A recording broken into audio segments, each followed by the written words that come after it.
দেবগণ এসেছেন, করেছেন পূজার আয়োজন, হয়েছে পূজা সমাপন।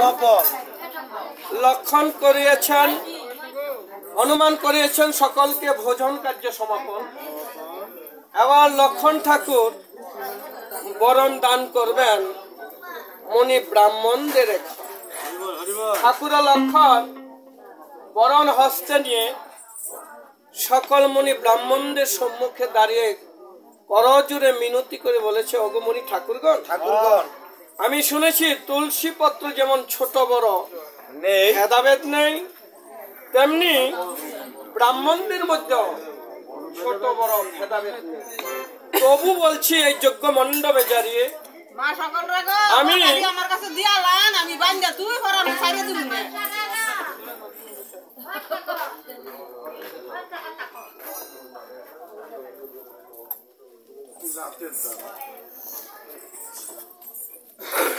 যজ্ঞ মণ্ডপে দাঁড়িয়ে বলছে, আমি অগ্রে কাকে এই বরণ ধান করবো এখন, আর পশ্চাতেই বা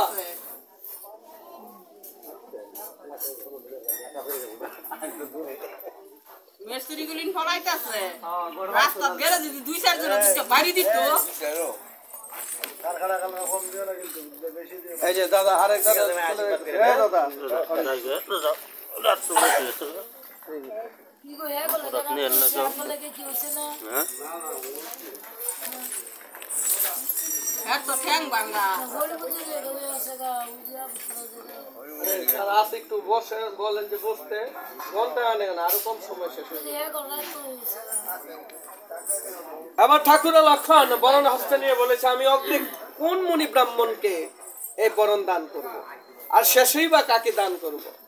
যখন লক্ষণ এভাবে বলছেন, কোন মুনি ব্রাহ্মণ কোনো কথা বলছেন না, ঠিক তখনই এই যে দুর্বাসা মুনি দাঁড়িয়ে বলেছে, লক্ষণ এই যজ্ঞ মণ্ডপে যদি কোন মুনি ব্রাহ্মণ দেখে না থাকো, তাহলে অগ্রে আমাকে করো এই বরণ দান। যখন দুর্বাসা মুনি এই কথা বলেছেন, ঠিক তখনই ঠাকুর লক্ষণ গিয়েছে দুর্বাসাকে বরণ দান করতে।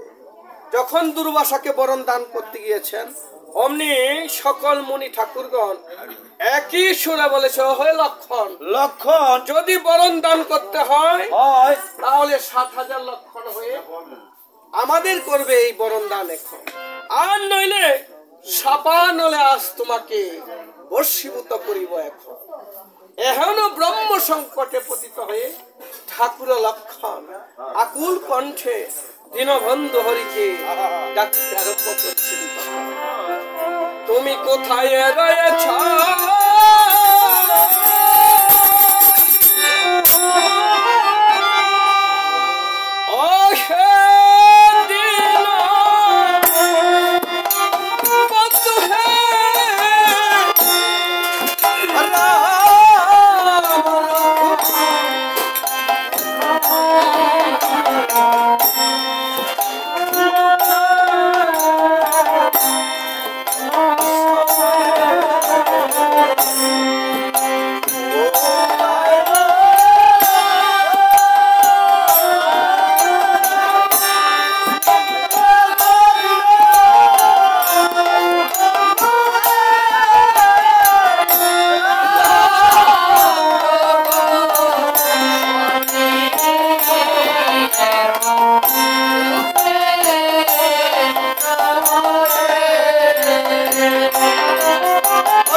প্রেমের ডাক, প্রেম ভক্তি পরিপূর্ণ ডাক,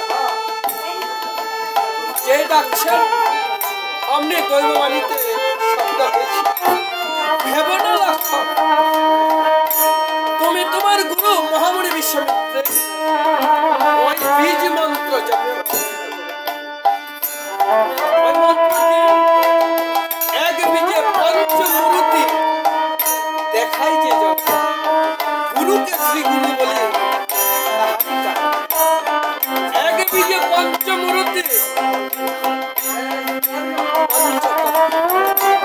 তিনি শ্রী গুরু, যে মহামণি বিশ্বামিত্রের ওই মূল মন্ত্র জপ করো, দেখিবে তোমার এক একটি লোমকূপ থেকে এক এক লক্ষণ বের হয়ে ৭,০০০ লক্ষণ। যখন দৈববাণী শুনেছে অমনি লক্ষণ যেই মূল মন্ত্র জপ করেছেন এক এক লোমকূপ থেকে এক এক লক্ষণ বেড়ে ৭,০০০ লক্ষণ একত্রিত হয়েছে। প্রতিটা লক্ষণ বরণ হস্তে নিয়ে যখন মুনি ব্রাহ্মণদের করছেন বরণ দান, দেখিবেন একটি লক্ষণ বেশি হয়েছে, অর্থাৎ ওই লক্ষণ এই বরণ দান করবার জন্য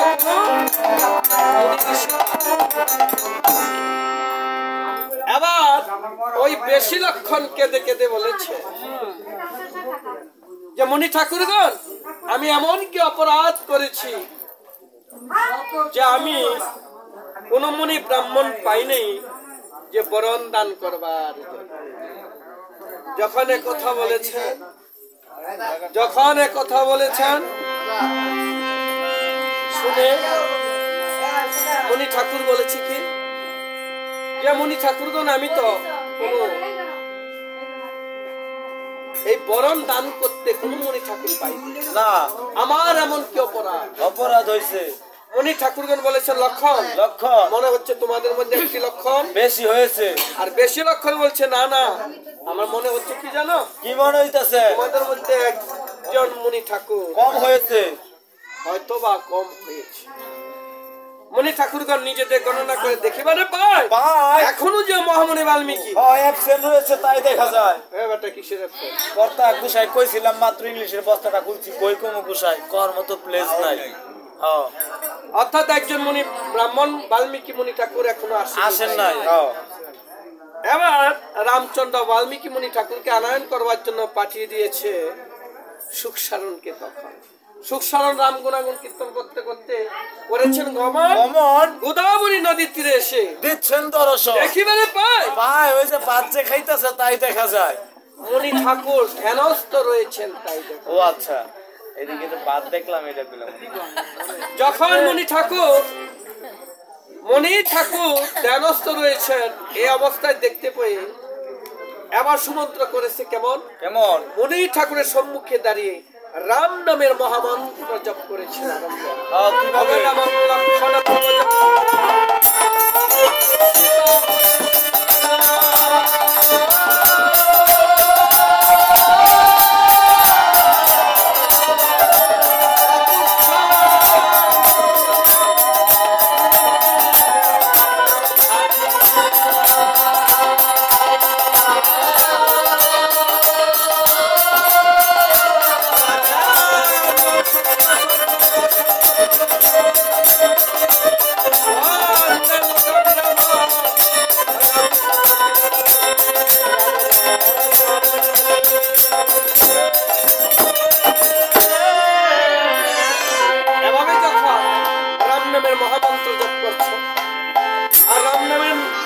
মহামন্ত্র শুনে মুনি ঠাকুর যেন মৃত্তিকায় লুটিয়ে পড়েছে।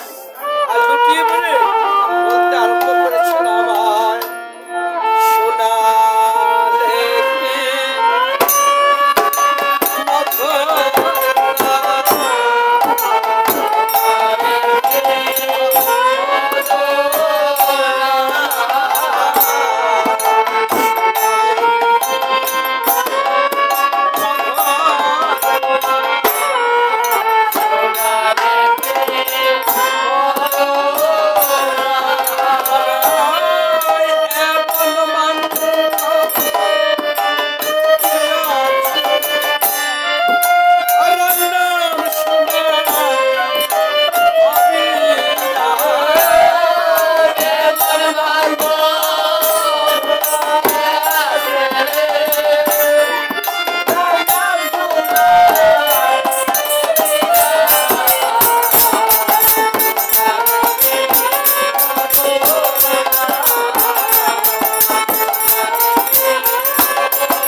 ঠাকুর রাম নাম শুনে যেন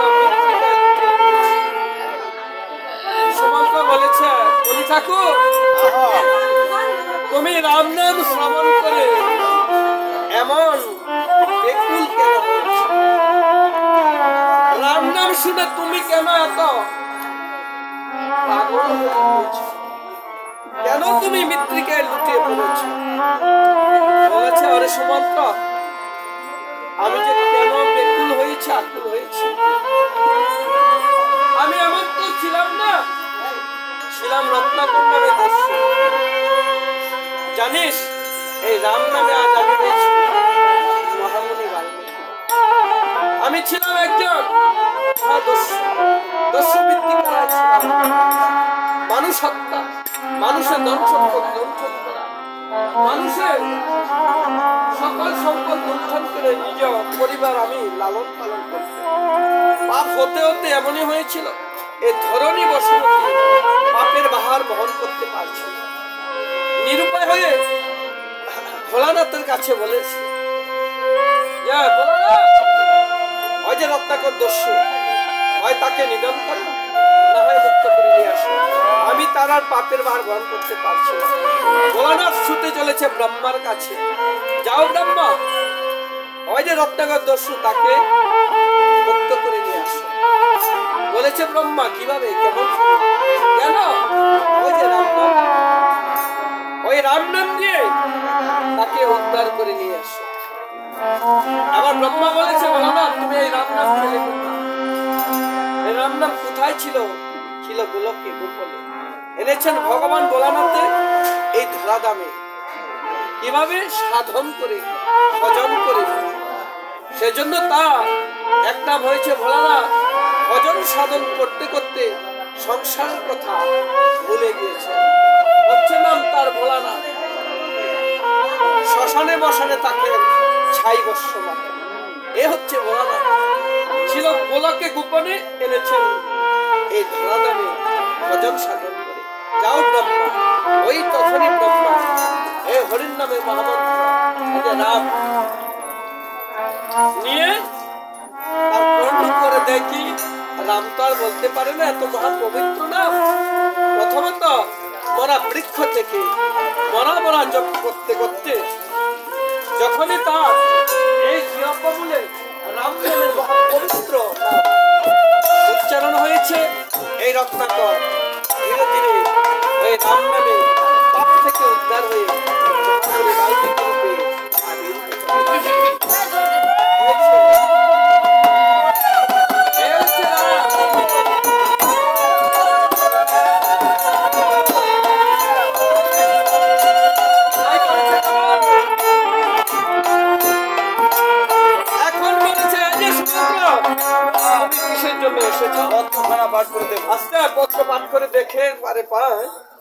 রামচন্দ্র করেছে অশ্বমেধ যজ্ঞের আয়োজন সেজন্য মণি ঠাকুরে হয়েছে নিমন্ত্রণ। বলেছে, সুমন্ত্র তুমি চলে যাও অযোধ্যায়, আমি যথাসময়ে পানবেলা সাইরা পরে আমি আমু অযোধ্যায় করিব ভ্রমণ। এই বলে সুমন্ত্রকে বিদায় করে দিয়েছে। আর মণি ঠাকুর ভাবে মনে মন, এই তো সময় হয়েছে আমার, এখন আমাকে যে অবশ্যই যেতে হবে অযোধ্যা ভুবন। আমি যদি অযোধ্যায় না যাই, আমার রামায়ণের অসমাপ্ত কার্য হবে না সমাপন। পিতা পুত্রের মিলন উত্তরাকাণ্ডে হবে না। তাই করিব কেমন? যাব সীতার পত্র কুটিরে, সেখান থেকে তার নন্দন দুটো কিনে আমি অযোধ্যায় করিব বাবা। এই বলে মণি ঠাকুর সীতার পত্র কুটিরে এসে দুহস্ত প্রসারিত করে বলেছে, কোথায় গো মা? জনকের ঝি কাল করেছি আমি একাদশী, আজ আমায় কিনছি ভিক্ষান্দেহি, ভিক্ষার কথা শুনে এবার সীতা দেবী বলতে আরম্ভ করেছেন, কি ভিক্ষায়া দেবা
হয়েছে রাজমহিষী, মহিষী, আর আজ ভাগ্য দোষে হয়েছে বনবাসী।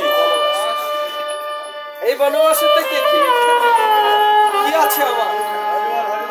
তুমি তো একবারও গেলে না। মণি ঠাকুর বলছে, ওমা শোন, তুই কি মনে করিস উদার জ্বালা সহ্য করতে না পেরে দুটো অন্যের জন্য এসেছি, অর্থের জন্য এসেছি না।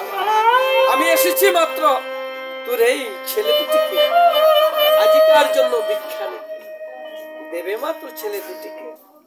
সীতা দেবী বলছে, ও ঠাকুর, এই ছেলে দুটি হচ্ছে আমার অঞ্চলে তিলেক দণ্ড না দেখিলে আমি জ্বলে পুড়ে মরি। কেমন করে আমি দেব ছেলে দুটিকে এখন? মণি ঠাকুর ভাবে মনে মন, এভাবে কোন মায়ের কোল থেকে সন্তানকে নেওয়া যাবে? কোন মা কি দেবে সন্তানকে? এবার ভয় দেখিয়েছে, ওমা আমার নিকট দিতে যদি লাগে তোর এত ভয়, যদি যমরাজে এসে তোর ছেলে দুটিকে নিয়ে যায়, সেদিন তুই কি করবি? যখন ঝমের ভয় দেখিয়েছে, সীতা দেবী বলছে, ও ঠাকুর, মায়ের সামনে সন্তানের মৃত্যু কথা কি বলতে হয়? ধরো নাও, ধরো নাও, আবার সন্ধ্যাকালে আমার কুঠির দিয়ে যেও ঠাকুর। এভাবে সীতা দেবীর নিকট থেকে কুশীলবকে নিয়ে মণি ঠাকুর করেছেন গমন।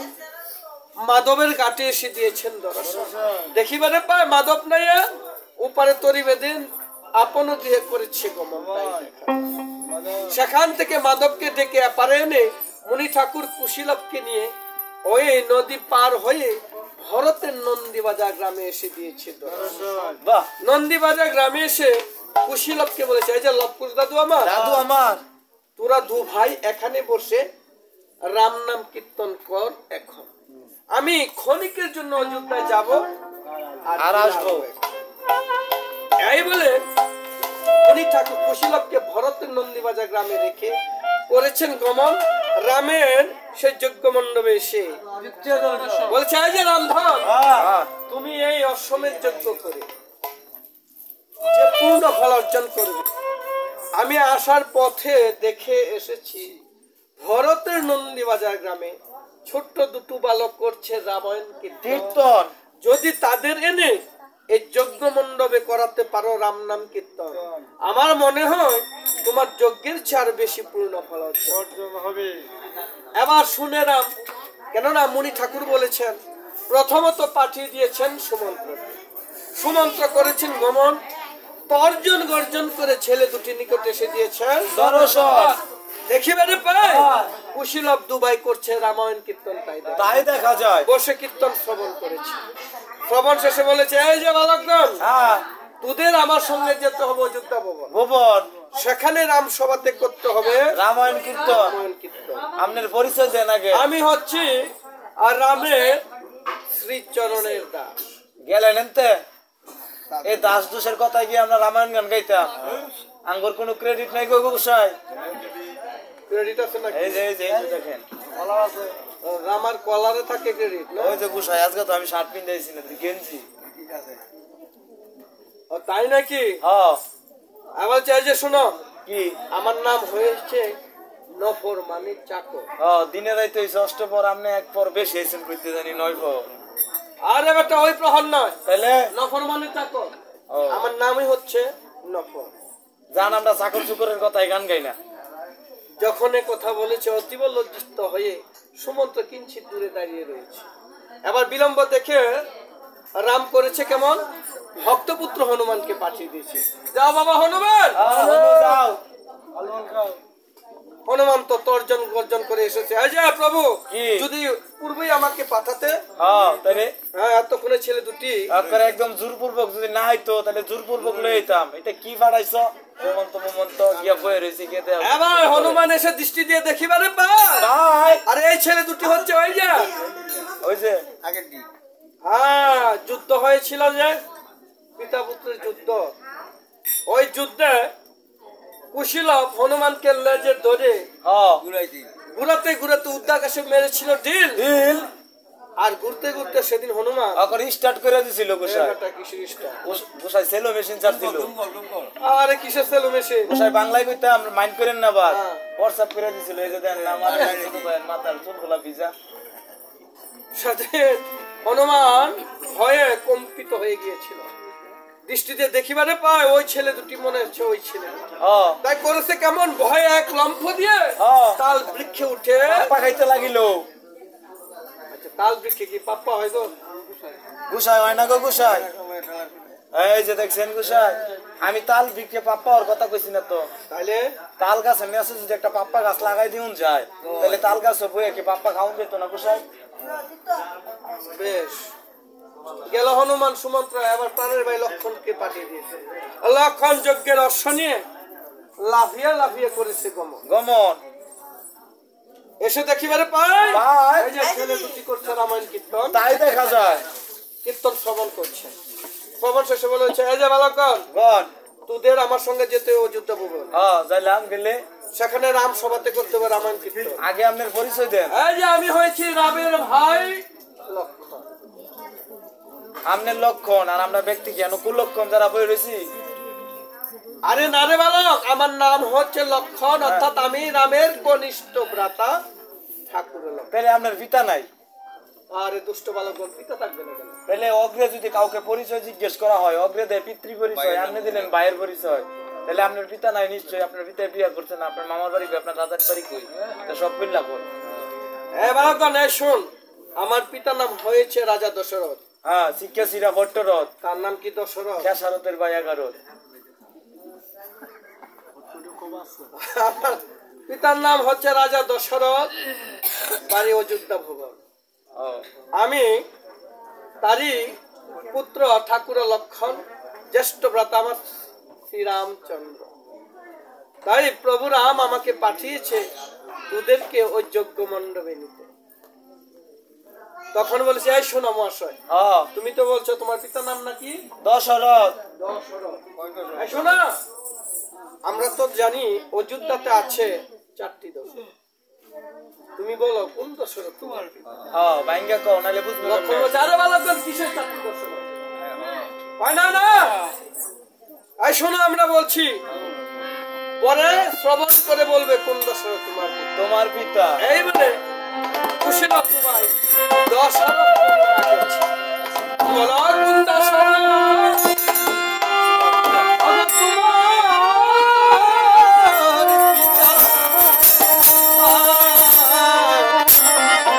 আগে তোমার পিতা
তাহলে থাকে পরশুরাম।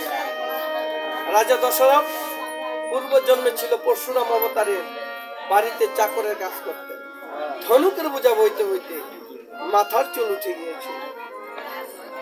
লোভে পরে বিয়ে করে সুমিত্রা দেবীকে আজ সপ্তমী মানে নিধন করে সিন্ধুমণিকে। আর কি করেছে? স্ত্রীর কথা বশবর্তী হয়ে আপন পুত্র দেয় বলে বলেছে, শোনো বালকগণ, এটা 4টি দশরথ নয়, দশরথ একজনে, কিন্তু 4টি হচ্ছে তার কর্ম। দেখুন, যতই রামায়ণ গাই, যত কিছু করি, মূলে হয়েছে কর্মফল। আপনার এই দেহের কর্ম, হস্তের কর্ম, 10 ইন্দ্রিয়ের কর্ম, এটা সংযত করতে পারলে জগতে সাধারণ ভোজন, আর কিচ্ছু লাগে না, এটাই সবকিছু। তাই করে ওই যে রাধা রানী, কি রাধা আরাধনা করেন যিনি, তিনি রাধা। যে রাধা উল্টালে হয়ে যায় ধারা। ধারা অর্থাৎ আরাধনা, এটাই এই আরাধনা হয়েছে 10 ইন্দ্রিয়, আর কিছুই না। তাই করেছে কেমন?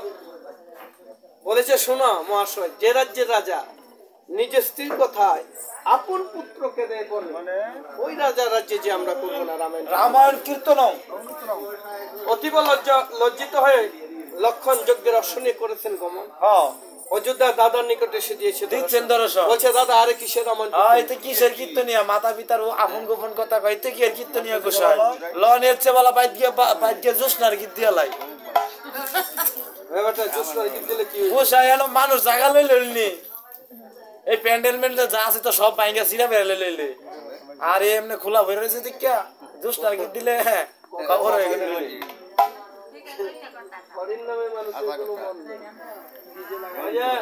মহাবাবু বলছি, মহাপ্রভু তো বলে দিয়ে গেছেন যে কলির জীব অন্নগত প্রাণ, 1 ঘন্টা এক জায়গায় বসতে পারবে না।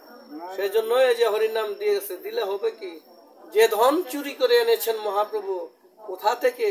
যে ধনের ভান্ডার থেকে, ধনের ভান্ডার মালিককে শ্রীমতী রাধা ঠাকুর, তার কাছ থেকে ওই প্রেম ধন, গোলকের প্রেম ধন চুরি করে এনেছিলেন এই জীবের জন্য। আর জীব কি করে? কীর্তনে 10টার পরে আর লোকের খবর নেই। যাই হোক, বলছে আমরা যাবো না সেখানে করতে রামায়ণ কীর্তন না। এবার রামদাদা শুনে মানে স্তম্ভিত হয়ে বসে রয়েছে। মুনি ঠাকুর শ্রবণ করে বলেছে, রাম, এভাবে হবে না কার্য সমাপন, তুমি কিঞ্চিত বিলম্ব করো, আমি যে ছেলে দুটিকে নিয়ে আসি এখন। এই বলে মুনি ঠাকুর করেছেন গমন। কুশীলবকে নিয়ে সেখান থেকে করেছেন গমন। অযোধ্যা এসে তিনি দিচ্ছেন দর্শন। এবার ঘটনা হয়েছে কেমন? কুশীলবকে নিয়ে মুনি ঠাকুর যখন যজ্ঞ মণ্ডপে পদার্পণ করেছেন, ঠিক তখনই আর রাম করেছে কেমন? মুনি ঠাকুরকে জিজ্ঞাসা করেছে, মুনি ঠাকুর, এই ছেলে দুটি করুণবাদান, এই ছেলে দুটি কি তাহলে করে রামায়ণ কীর্তন? যদি তাই হয় তাহলে দয়া করে বলুন না তাদের করতে রামায়ণ কীর্তন।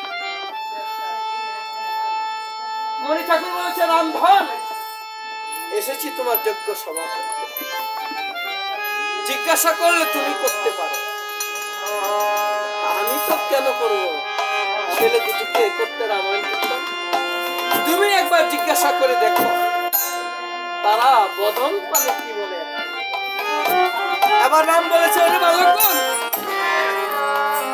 তাহলে তোরাই করিস রামায়ণ কীর্তন। এই শোন, আজ আমার এই যজ্ঞ মণ্ডপে তোদের করতে হবে। বলেছে, প্রভু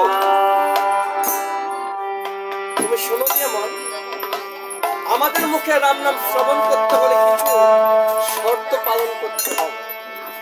প্রথমত, যদি তোমার দেখুন শব্দগুলি, আর রামায়ণ কিন্তু আসলে অমৃত জিনিস, যদি আমরা শ্রবণ করি। প্রথমত, ভজনটা কোন জায়গায়? যদি তোমার পিতা মাতা জীবিত থাকে, তাদেরকে করতে হবে অর্থাৎ পিতা মাতার স্থান। ভগবান হইও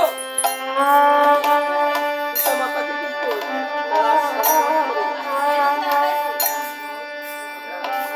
যদি তোমার পিতা মাতা থেকে থাকে তাদের কি করতে হবে আদম? তখন শক্তির উপর স্ত্রীকে বামে বসাতে হবে, নিজ নিজ পুত্রগণকে কোলে নিতে হবে। এরপর এই যে পাড়া প্রতিবেশী সকলকে করতে হবে ওই রামায়ণে নিমন্ত্রণ। অতঃপর করবো আমরা রাম নাম। শুনেরা স্তম্ভিত বলে কি, রে বালকগণ, তাহলে তোমরা ভাই লক্ষণকে অনুমতি দিয়েছে। তার পাশে 3টে আসন বসিয়েছে। 3টে আসনে কাকে বসিয়েছেন? মাতা ঠাকুরানী। বামে বসিয়েছেন কাকে? এই যে স্বর্ণ দিয়ে বানিয়ে রেখেছিলেন বামে বসিয়েছেন স্বর্ণশিলা। এবার পুত্র নেবেন কাকে? ধর্মপুত্র হনুমানকে তুলে নিয়েছে। এভাবে সজ্জিত হয়ে বলেছে, বালকগণ, করো তোমরা নাম কীর্তন। প্রভু তুমি শোনা দিয়ে বল, তোমার যে ডানে রয়েছে 3 জন, তারা হয় তোমার কোন ভালো? এই 3 জন হচ্ছে আমার মাতা ঠাকুরানী। আর বামে যে একটি মূর্তি বসিয়ে রেখেছ, তিনি হচ্ছেন আমার শক্তি রূপিণী সহধর্মিণী সীতা। মহারাজ, কার্যটা কি ঠিক হলো? যে তোমার স্ত্রীর অভাবে তুমি সন্ধ্যা দিয়ে শক্তি রূপিণী স্ত্রীকে বানিয়ে বামে বসিয়ে রেখেছ, তবে তুমি লঘু দিয়ে বানাও না কেন? তোমার এই দশরথ পিতা, তোমার তো এই 3 জন মাতা ঠাকুরানী বিধবা হয়ে বসে রয়েছে। যদি স্বর্ণ দিয়ে বানায় থাকো তোমার পূর্ণ লক্ষ্মী সীতা, তবে লঘু দিয়ে বানাও কেন? দশরথ পিতা, তোমার দশরথ যদি করতে তোমার মাতা 3 জন কখন বিধবা হতো? শুনে বালক দুটির কথা যেন নয়ন জলে শ্রাবণের ধারা ভেসে যাচ্ছে। আর ভাবছে তারাই কি সীতার নন্দন? আবার ভাবছে আমি না সীতাকে ভালোবাসা দিয়ে এসেছি, তাহলে তারা এত কথা কোথা থেকে জানে? বালক, দেখি না একবার জিজ্ঞাসা করে কি তাদের পরিচয়, কিবা তাদের নাম, কিবা তাদের নাম। বালকগণ, শোন,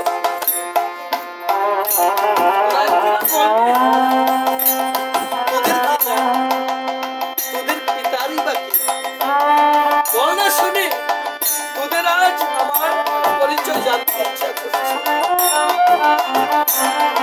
বলছে, প্রভু কি দিব পরিচয়?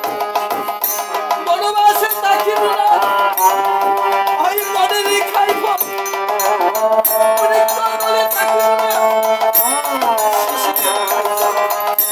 জনম দুঃখী একমাত্র ওই জানবি ছাড়া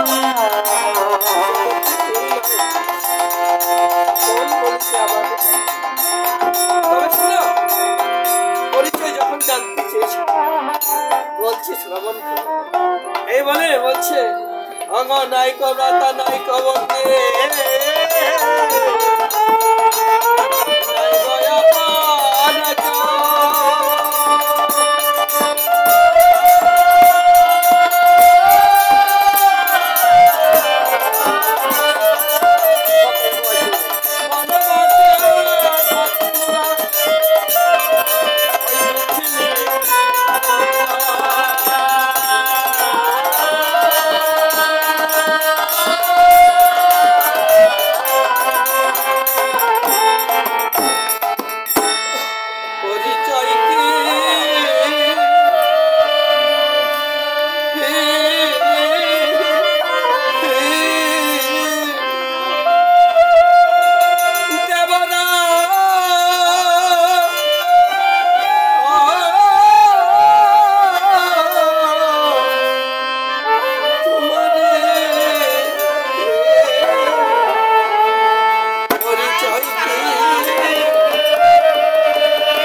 যখন বলেছে পিতার নাম জানি না,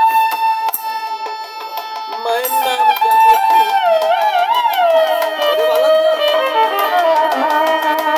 ওরা তো বলে তোদের মায়ের পিতার নাম জানি না।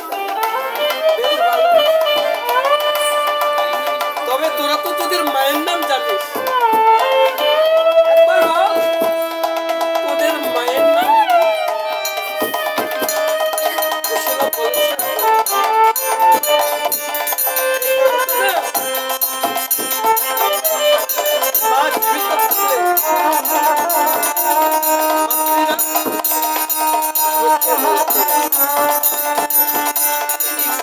আমরা জানি, কিন্তু মায়ের নাম না নাকি পাগল? ও তোরা ধর্মকর্তা জানিস, তাহলে তোদের মা দেখতে কেমন আমাকে একটু বলবা। ও আমাদের মা কেমন তুমি শুনবে? তাহলে শোনা বলছি। অরুণা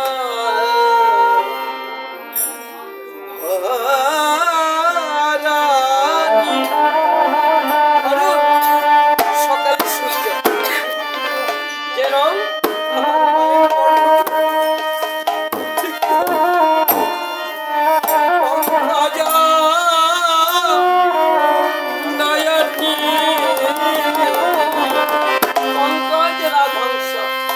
রাজহংসের যে সুন্দর নয়ন, মায়ের নয়ন দুটি ঠিক তেমন।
হয়েছে বালক? ওরে বালক! তাহলে কি তোমার নাই না? একটিবার আমার কোলে আমাকে একবারের জন্য পিতা বলে দাও। তোদের মুখে পিতা ডাক শুনে আমার এই তাপিত অঙ্গ শীতল করে দে। আজ আরামের সাথে হবে পিতা আসছিল, সন্তানেরা হারিয়েছে মাতাকে, তারা তো আর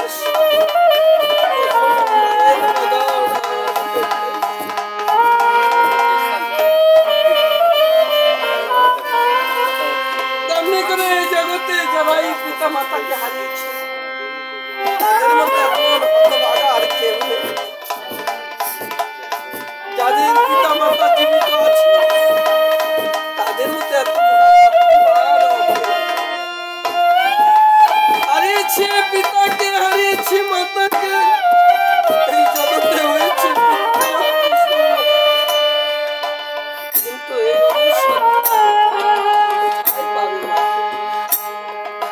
কখনো মাকে মা বলে থাকে, মা তো আর কখনো সন্তানকে হয় বাবা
এখনই যেতে হবে তোমার।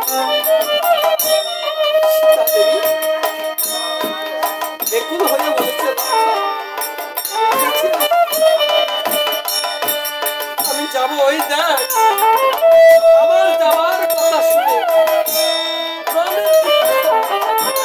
পশু পাখি তরুলতা এসো, আমি না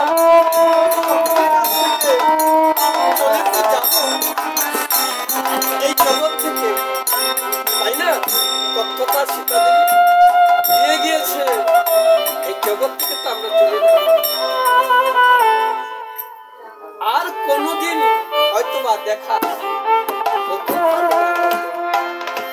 সীতা দেবী বলছে জগৎবাসীকে উদ্দেশ্য করে, আমার বিদায় দাও হে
গমন, সেই যজ্ঞমণ্ডপে এসে দিয়েছেন দর্শন।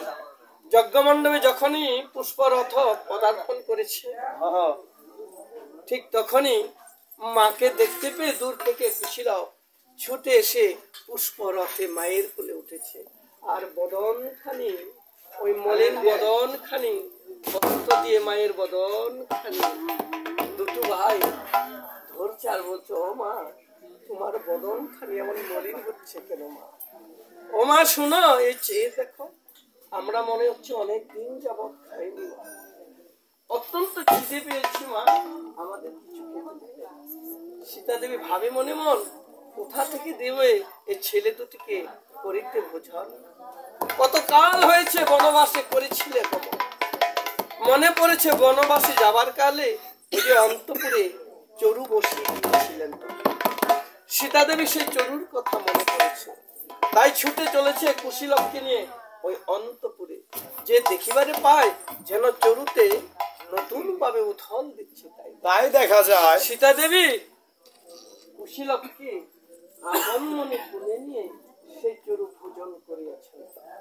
আর দূর থেকে দেখতে পায় ভক্তপুত্র পবনানন্দ গাজীপুরে ছুটে এসে বলেছে, ও মা তোর ভক্তপুত্রকে একটু প্রসাদ দেবে না? ভক্ত মনোবাঞ্ছা পূর্ণকারী মা জানকী সীতা দেবী এবার পুত্র রূপে বনের পশু হনুমানকে নিয়েছেন কোলে নিয়ে সে প্রসাদ ভোজন করিয়েছে। ভোজন শেষে হনুমান কুশীলব সীতা দেবীকে সঙ্গে নিয়ে করেছেন ভ্রমণ, আর সেই যজ্ঞ মণ্ডপে এসে দিয়েছেন। করেছেন কেমন? প্রথমতই মা জানকী সীতা দেবীকে রামের বামে বসিয়ে দিয়েছেন। যখন রামের বামে বসিয়ে দিয়েছেন আর কুশীলবকে দিয়েছেন, আর রামের কোলে তো করেছেন। কুশীলব যখন রামের কোলে বসেছেন, ঠিক তখনই এই যে 60,000 মুনি ব্রাহ্মণ, ব্রাহ্মণের যে কর্তব্য সমস্বরে বেদধ্বনি করছেন আরম্ভ। যখন বেদধ্বনি, সেই জয়মঙ্গল ধ্বনি যখন আকাশে বাকাশে ধ্বনি হচ্ছে,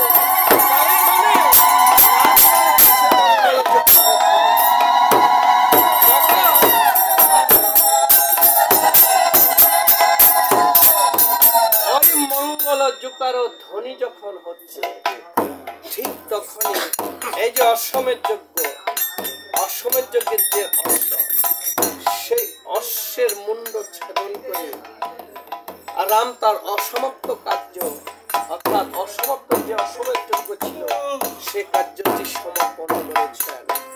কিন্তু যিনি স্বয়ং ভগবান, তার সম্মুখে জীব হত্যা শোভা পায় কখন? তাই করেছে কেমন? মণি ঠাকুরগণ নিজ নিজ করঙ্গ থেকে জল উঠিয়ে হস্তে রাম নামে আচ্ছাদিত করে যখন অচৈতন্য অশ্বের উপর ছিটিয়ে দিয়েছেন, ওই রাম নামের বলে অচৈতন্য অশ্ব চৈতন্য লাভ করেছে। যখনই চৈতন্য লাভ করেছে, আর ভক্ত হনুমান করেছে কেমন? সকল ভক্তগণকে ডেকে ডেকে বলেছে তখন, এমন মধুর মিলনের দিনে তোমরা সকলে মিলে করো রাম জয় ধ্বনি আরম্ভন, রাম গুণ কীর্তন। আর এখানে কীর্তিবাস পণ্ডিতের যে রামায়ণে উত্তরা কাণ্ডে পিতা পুত্রের মিলন পালা হলো বিশ্রাম এখন। কিন্তু যে জন্য হয়েছে আজকের এই মধুর রাম নাম কীর্তন, যে মায়েরা নিধে তিনি আমার পিসিমা লাগেন, তিনি এই সকলের মায়া মমতা ত্যাগ করে আমাদের সকলকে সুখ সাগরে ভাসিয়ে এই জগৎ থেকে বিদায় নিয়েছে। আমরা সকলে মিলিতভাবে ওনার আত্মার শান্তির জন্য এই প্রার্থনাটুকু করবো, যেন দয়াময় দয়াল হরি নিজ গুণে দিয়ে চরণ তরি তার সেই চরণ তলে ঠাই দিয়ে থাকে। এই বলে করেছে কেমন? যত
সকলে মিলিত ভাবে রাম জয় ধ্বনি করবে। তোরা জয় ধ্বনি দানি দে